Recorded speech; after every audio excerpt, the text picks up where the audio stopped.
अस्सलाम वालेकुम and welcome to my channel study studio.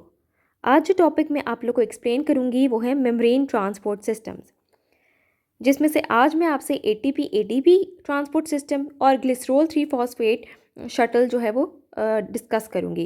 लेकिन इससे पहले कि मैं इसकी एक्सप्लेनेशन की तरफ मूव करूं, I would like you to subscribe my channel so that you can get more videos. अब मेम्ब्रेन ट्रांसपोर्ट सिस्टम्स की हमें ज़रूरत क्यों पड़ती है? आपके पास जो इनर माइटोकॉन्ड्रियल मेम्ब्रेन है, जैसा कि मैंने अपनी पिछली वीडियोस में जो है वो मेंशन किया है कि इनर माइटोकॉन्ड्रियल मेम्ब्रेन जो होती है वो इंतहाई इम्परमिएबल होती है।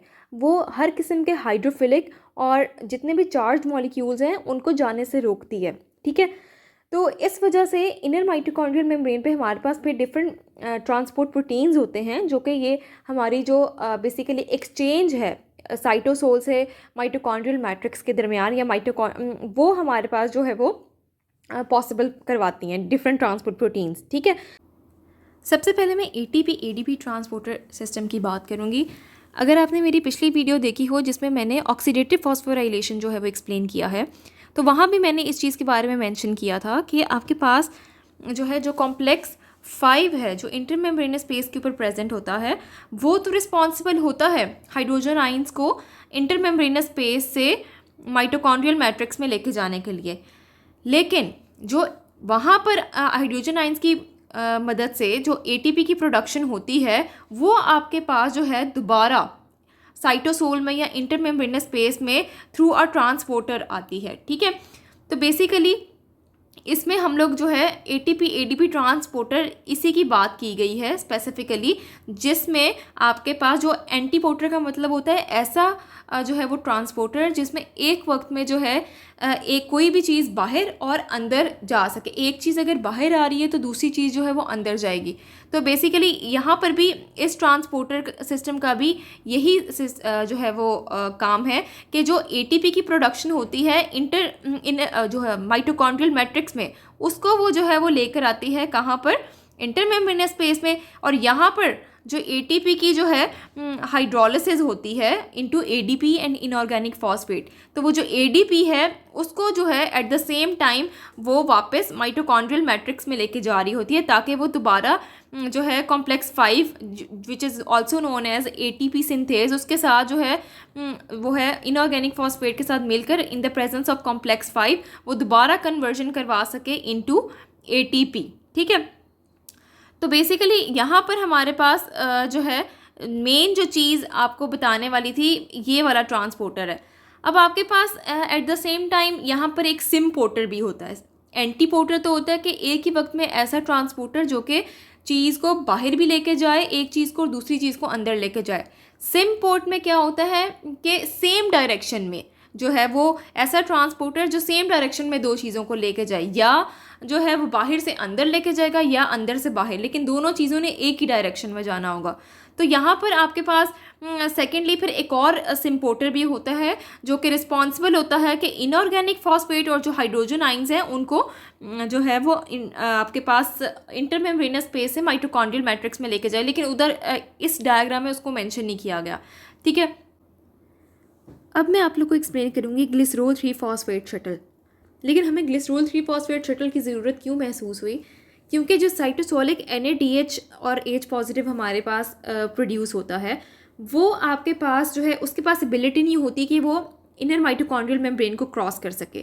ठीक है, तो इस वजह से आपके पास NADH प्लस H पॉजिटिव जो है वो कन्वर्ट हो जाता है किसी दूसरी चीज़ में, ताकि आपके पास जो है वो क्रॉस कर सके आपकी इनर माइटोकॉन्ड्रियल मेम्ब्रेन को, और आपके पास जो NADH और H पॉजिटिव है वो यूज़ हो सके एटीपी की प्रोडक्शन के लिए। तो ये चीज़ अब हम आगे डिस्कस करेंगे।